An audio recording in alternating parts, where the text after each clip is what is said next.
Vengan, vengan mis amigas y se sienten a mi vera, que al punto vendrán las ánimas, vendrán llamando a la puerta. Dicen que aquí, en el corazón más árido de Cáceres, los montes hablaban antes que los hombres, que las mujeres parían hijos deformes, que los cabreros veían luces en las noches sin luna. En los libros antiguos se decía que las Urdes eran una tierra maldita, un lugar donde el hambre, el aislamiento y la fe tejieron su propia mitología. Una región tan olvidada que acabó convirtiéndose en leyenda. El padre Juan de Nierenberg describió las Urdes en su obra Curiosa Filosofía allá por el año 1600, siendo la primera referencia escrita que reflejan esta dureza y que inició la leyenda negra de las Urdes. Existe en este reino un áspero valle infestado de demonios, un lugar que los pastores creen habitado por salvajes, gente ni vista ni oída, de lengua y usos distintos de los nuestros. Son hombres y mujeres que andan desnudos pensando ser solos en la tierra. Oír cristianos, oír lo que las ánimas penan, unas penan de los brazos y otras de brazos y piernas.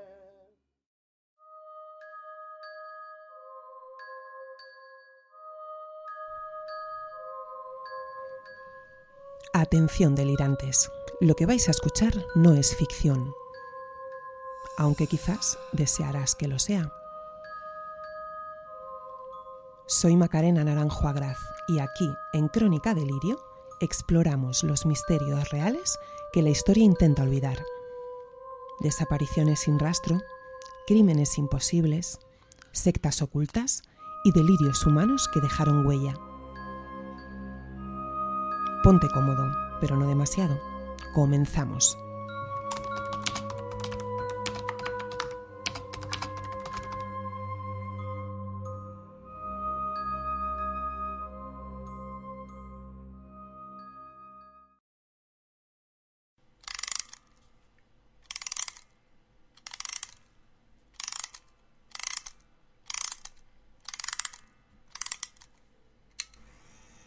Bienvenidos, delirantes, a esta nueva crónica de un delirio. Y en este caso no es la crónica de un crimen, sino la de un territorio que durante siglos fue tratado como un lugar maldito. Un lugar donde la miseria, el aislamiento y la superstición se entrelazaron hasta convertirse en mito. Hoy viajamos a Extremadura, una de las regiones más desconocidas de nuestro país y a la vez más cargadas de historia y de fantasmas. En el norte de Cáceres, rodeada por montañas, ríos oscuros y aldeas suspendidas en el tiempo, se encuentran las Urdes. Una comarca que sigue hoy siendo un foco de misterio, que sobrevive entre el mito y la realidad. Las Urdes despierta la curiosidad de quienes desean explorar lo desconocido. Ya sea por su naturaleza espectacular, el encanto de sus pueblos o sus leyendas que desafían el tiempo, explorar las Urdes es más que un viaje físico. Es adentrarse en un lugar donde lo real y lo imaginario se fusionan, creando un territorio único y fascinante. Pero más allá del mito y el estigma, las Urdes son un espejo incómodo de nuestra historia, de lo que España fue y de lo que aún teme a recordar. Este no es solo un viaje geográfico. ¿Te atreves a venir conmigo?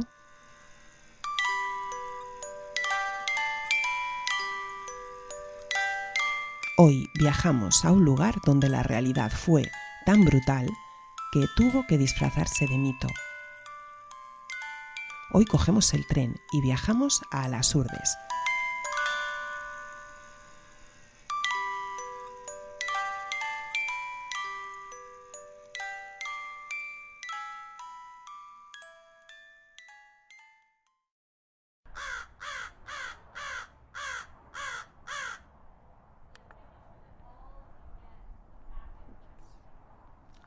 Las Urdes es una comarca al norte de Cáceres, entre sierras quebradas, ríos angostos y aldeas que parecían suspendidas en el tiempo. Paraíso natural, la primera de las 7 maravillas rurales de España: meandros, cascadas, piscinas naturales, volcanes, petroglifos, aves, arquitectura tradicional y un áurea especial. Las Urdes ocupan una extensión montañosa de aproximadamente 500 kilómetros cuadrados, poblada por algo más de 6.200 habitantes. De sus 44 pueblos, solo 6 encabezan la mancomunidad. Estos 6 son, a su vez, cabeza de más de una treintena de pequeñas aldeas, referidas con la denominación árabe de alquerías, y caracterizadas por su escasa población, su arquitectura negra de pizarra y por ser auténticos reinos olvidados.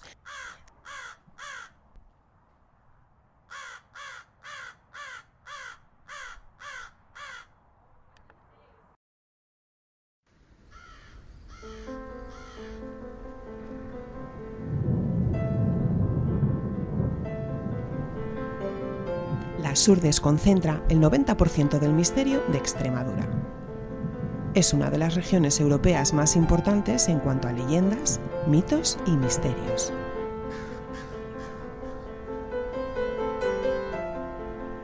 Las Urdes fue durante siglos un territorio prácticamente inaccesible, sin caminos, sin médicos, sin escuelas. Históricamente, Las Urdes fue considerada una comarca inhóspita y apartada del progreso, marcada por siglos de aislamiento. Y durante mucho tiempo se alimentó la imagen de ese territorio como un lugar casi mítico, donde la pobreza, las tradiciones ancestrales y una conexión especial con la naturaleza contribuyeron a tejer historias que mezclan realidad y superstición.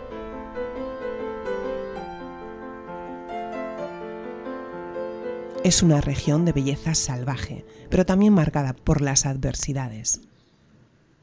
Un mundo aparte dentro de España. Hasta bien entrado el siglo XX, llegar a algunas alquerías requería caminar durante horas por veredas de piedra. Los burros eran los únicos medios de transporte. El agua, el alimento y la fe, las únicas certezas. Ese aislamiento absoluto moldeó tanto la vida como la mirada que el resto del país tuvo sobre Las Urdes. Para muchos era un territorio maldito, un rincón de superstición y pobreza extrema. Para otros fue un laboratorio social, el ejemplo perfecto de lo que ocurría cuando el progreso se detenía. Así, a lo largo del tiempo, este enclave olvidado fue objeto de 3 tipos de mirada: la científica, que buscó entender sus enfermedades, su desnutrición y su endogamia; la política, que intentó utilizar su miseria como arma propagandística; y la popular, que alimentó leyendas de maldiciones, brujas, apariciones y luces imposibles en las montañas.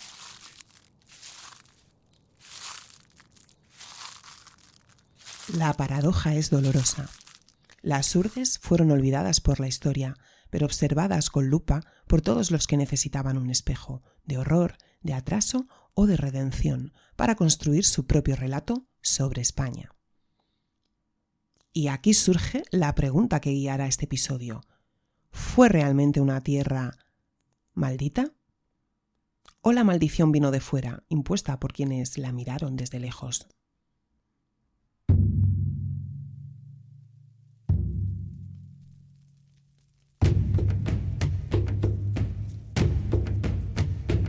¿Y cuál es el origen del mito? Durante siglos el nombre de Las Urdes no evocaba un lugar, sino una advertencia. Una palabra que en la imaginación colectiva española equivalía a miseria, enfermedad y misterio. Aisladas entre sierras ásperas, sin caminos ni médicos, las aldeas urbanas sobrevivían como podían. El suelo era pobre, las cosechas escasas y el hambre una visita constante. El paludismo y el bocio eran endémicos, la mortalidad infantil devastadora. Hubo años en los que 1/3 de los recién nacidos no superaba el invierno.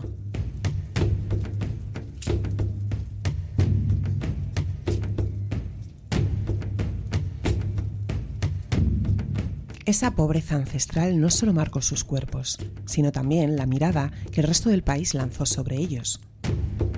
Durante siglos, las urdes fueron convertidas en un espejo del atraso.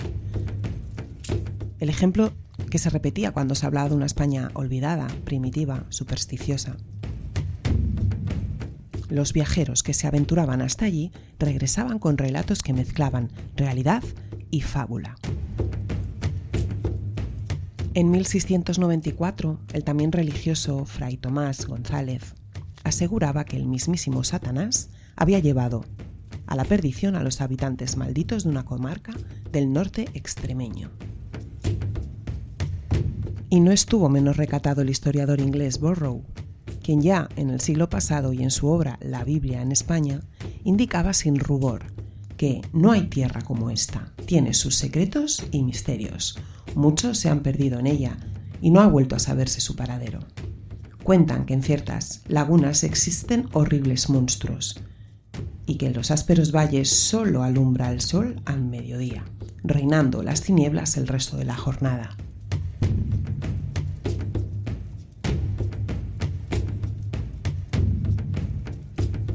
Vicente Barrantes fue un explorador extremeño que decidió viajar hasta el Imperio del Silencio y contar a sus convecinos cuánto de leyenda y verdad había en las míticas 40 alquerías y 8.000 tristes almas que componían el país urdano. Y a su vuelta no dudó en afirmar que los lugares de acceso a las alquerías cortan el camino los urdanos. Desnutridos y harapientos, con mirada fija en el suelo, acaban huyendo de modo espantoso, brincando entre los riscos, con la agilidad propia de las cabras por mucha que sea su edad. Otros, los más, se retiran asustados a sus inmundos cobertizos, guardando silencio ante la llegada del forastero. Nadie sabe qué edad tienen, ni muchos cuál es su familia. Si así se presentan en los albores del siglo XX, ¿cómo lo harían en 1600? También Lope de Vega ya menciona en sus versos a las urdes como el Valle de las Brujas. En 1913, Miguel de Unamuno, que ya había visitado la región, escribió conmovido sobre ese dolor de España, que en las urdes se hacía carne.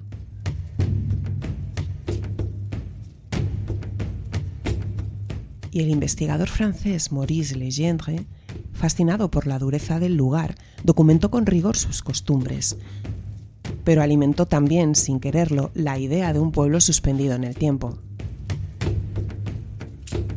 De todos estos testimonios nació un mito que se volvió casi imposible de borrar, el de una tierra maldita, donde la miseria convivía con lo sobrenatural.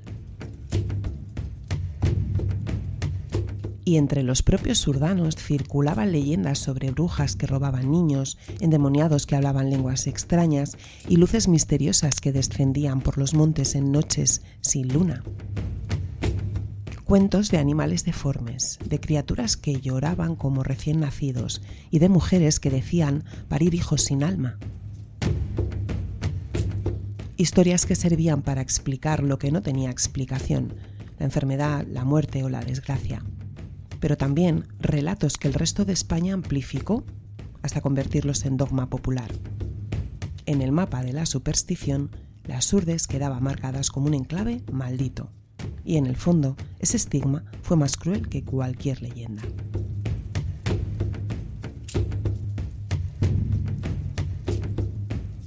En 1922, el eco de la miseria urdana llegó a los oídos del mismísimo rey, Alfonso XIII, quien emprendió un viaje insólito para la época, recorrer las aldeas olvidadas del norte de Cáceres. La prensa lo bautizó como el rey de los pobres. Era, en el fondo, una maniobra simbólica, una redención del Estado hacia esa España que el progreso había dejado atrás. El monarca, acompañado por médicos, militares y fotógrafos, atravesó aldeas donde el hambre tenía nombre y los caminos eran apenas senderos de piedra. Su visita buscaba mostrar compasión, pero también reafirmar el poder de la modernidad frente al atraso. Las imágenes de Alfonso XIII rodeado de niños descalzos recorrieron los periódicos y con ellas nació una narrativa paternalista, la España oficial descubriendo a la España invisible. La expedición despertó un interés inusitado entre intelectuales, científicos y periodistas de la época.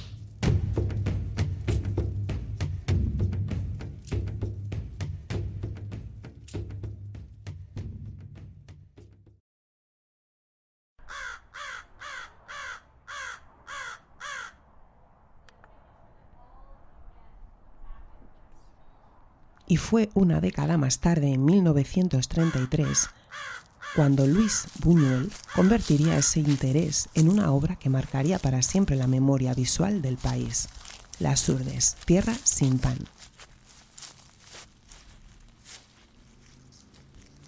Rodado con escasos medios, el documental combinaba la mirada antropológica con el surrealismo más descarnado. Buñuel retrató enfermedades, hambre, analfabetismo, muerte. Pero lo hizo en un tono casi cruel, provocador, donde la cámara se movía entre la denuncia y la manipulación. Algunas escenas, como la de la cabra que cae por el barranco y el burro devorado por abejas, fueron interpretadas como metáforas del abandono, pero también como escenificaciones forzadas, diseñadas para impactar al público. El resultado fue un escándalo. La película fue prohibida en España, acusado de ofrecer una imagen degradante del país. La frontera entre realidad y representación se desdibujó. Buñuel había documentado el sufrimiento o lo había utilizado como un recurso estético. Y aquella pregunta dividió a críticos y espectadores durante décadas. Y al mismo tiempo selló el destino simbólico de Las Urdes, un territorio convertido en laboratorio moral, un espejo de las vergüenzas nacionales, un escenario de una España que no quería mirarse a sí misma. Este documental, Las Urdes, Tierra sin pan, de Buñuel, fue un punto de inflexión.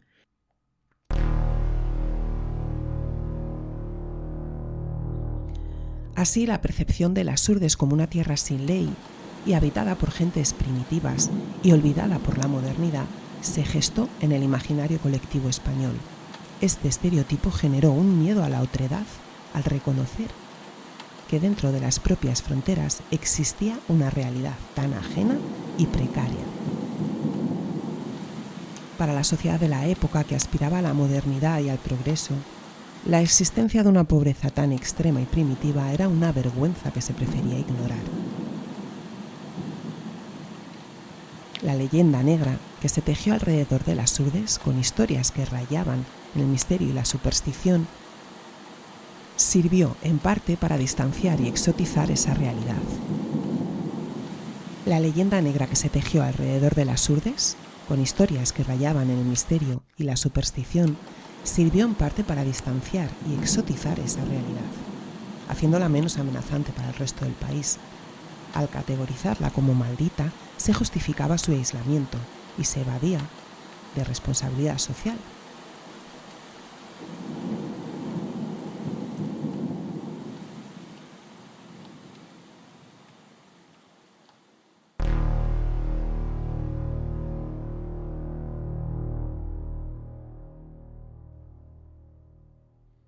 Hablar de Las Urdes es hablar también de un universo invisible que convive con el paisaje. Entre sus montañas, arroyos y aldeas suspendidas en el tiempo, todavía pervive un lenguaje ancestral, el de las leyendas, el de los miedos. Y es que detrás de Las Urdes que conocieron los cronistas, los reyes o Buñuel, existe otra Urdes mucho más antigua. Una comarca poblada por espíritus del bosque, brujas que caminan con los pies al revés y almas errantes que vagan por los barrancos en noches de luna nueva. Historias que nacieron del aislamiento, de la necesidad de explicar lo inexplicable y de la profunda relación que sus gentes mantienen con la naturaleza. Gran parte de este imaginario ha sido rescatado gracias al trabajo de Israel J. Espino, periodista y especialista en mitología y antropología de las creencias.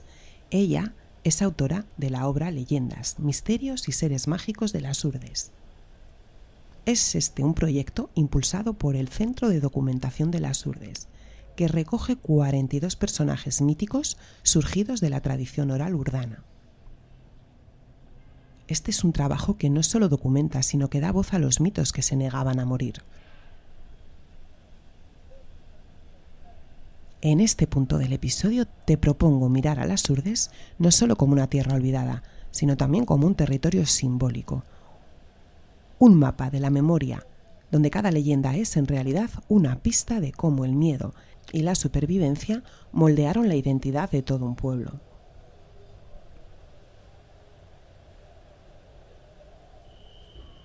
Entre las leyendas más populares está la leyenda de la Genti de Muerti, jinetes que anuncian la muerte, también conocido como el cortejo de gente de muerte. Este fenómeno no es más que la aparición espectral de dos individuos que parecen provenir del más allá y que tienen como fin anunciar el fallecimiento esa misma noche de algún mortal. Suelen aparecerse montados a caballo. Estos macabros jinetes son dos, un hombre y una mujer ancianos, de rostro muy pálido, con los ojos en blanco, y unas manos huesudas, o las que sujetan las riendas de los corceles. Van vestidos con un faldón que impide verles las piernas. Aparecen misteriosamente de la nada durante la noche, al ruido de las herraduras de sus caballos, y desaparecen de la misma forma. Varios testigos han asegurado que, al ver tan macabra situación, se han atrevido a preguntarles quiénes eran y solamente han escuchado de sus bocas una voz de ultratumba que exclama «Genti de Muerti». Según el Centro de Documentación, el protocolo de actuación en caso de encuentro es: si te topas con ellos y aún te queda alguna duda de si realmente son seres de ultratumba, puedes reunir valor y exclamar a su paso «¿Quién va?». Entonces escucharás su voz profunda y cavernosa que retumbará en los valles, contestando «Somos gente de muerte». El Machu Lanú. El Machu Lanú es quizá el ser más siniestro del bestiario extremeño. Se trata de una criatura mitológica urdana que guarda bastantes similitudes con el mismísimo Satán. Su cuerpo es híbrido, mitad macho cabrío, mitad humano. Es de complexión corpulenta, posee cuartos traseros de macho cabrío y rostro humano deforme. Camina erguido y está provisto de cuernos sobre la cabeza. Además, posee una voz humana cavernosa y aterradora. Su aparición suele venir procedida de un fuerte viento con intensidad de huracán.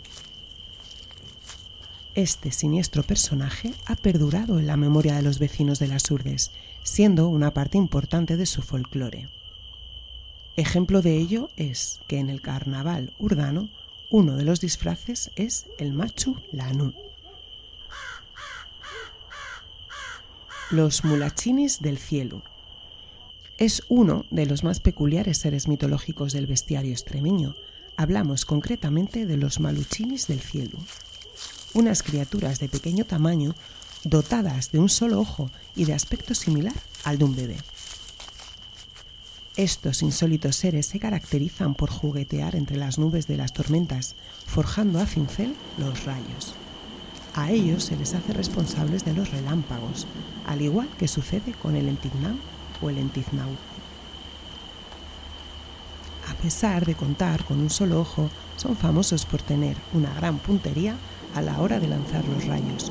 Los urdanos se protegen de sus lanzamientos clavando en los montes cruces realizadas con torbisco.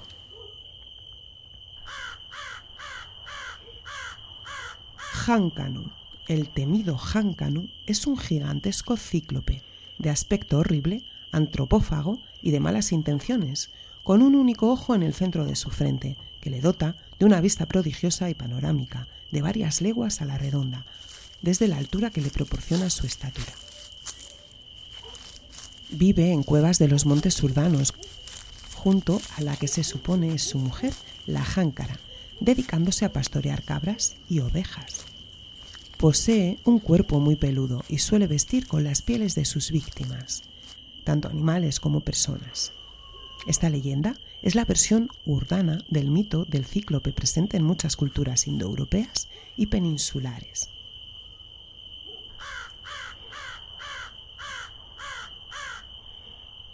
la Encorujá. Es un ser mitológico de la cultura urbana. Se trata de una mujer maléfica con catadura de bruja que habita en los lugares más inhóspitos de los valles urbanos. Es muy esquiva y rápida como el viento. No le gusta que la vean. Dicen que tiene la habilidad de colarse por las noches en los hogares, transformándose en punto de luz. Se la cree responsable de las desapariciones de bebés, llevándoselos y dejándolos en lugares más que inverosímiles, como en lo alto de un monte, en una casa abandonada o en mitad de un camino. También es muy dada a oprimir el pecho de las personas que están durmiendo, produciéndoles así pesadillas. Aunque intentes abrir los ojos, en ese preciso instante jamás podrás verla. Viaja a la velocidad de la luz. El duende Jampón es un ser mitológico propio de tierras extremeñas. Se caracteriza por su pequeño tamaño y por su voraz apetito. Según el investigador extremeño Félix Barroso, el duende Jampón es tan pequeño que no levanta 2 palmos del suelo. Tiene unos pies enormes, más grandes que el cuerpo, similares a los de una persona adulta, por lo que duerme de pie durante el día esperando a que caiga el sol para saciar durante la noche su voraz hambre. Penetra en las casas dirección a la cocina o a la despensa para devorar diversas arrobas de comida al día, sin hacer ascosa a nada. De hecho, a pesar de su pequeño tamaño y según afirma el tío Goyo, vecino de Nuño Moral, este duende suele comer al día 7 arrobas de comida, aunque él no pesa ni media. Cuando en la despensa aparecen alimentos como las cebollas, patatas o el jamón roídos, es síntoma de que el duende Jampón puede andar cerca. No es fácil echarlo de casa, aunque sí existe un método para asegurarnos que se trata de este duende y no de las ratas. Espolvorear ceniza por el suelo de la cocina y despensa para detectar las huellas de este devorador nocturno. Si las huellas son similares a las de una persona adulta, no cabe duda de que se trata del duende Jampón.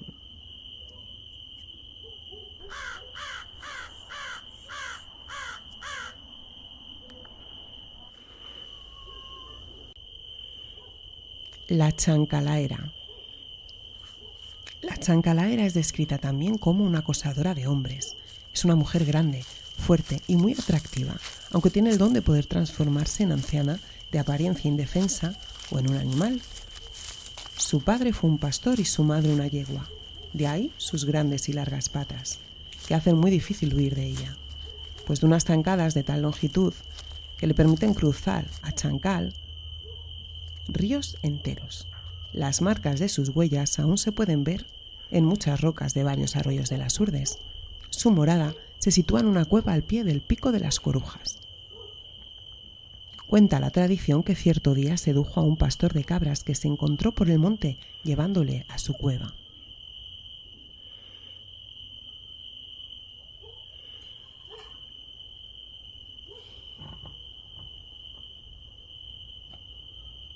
Mientras ella preparaba la comida, el pastor encontró una gran cantidad de huesos humanos junto a la chimenea. Ella le explicó que eran de personas que se habían cruzado con ella y que todo aquel que la veía tenía que morir. Siendo consciente de su oscuro destino, dio de beber mucho vino a la chancalaera, que después de cenar se quedó dormida.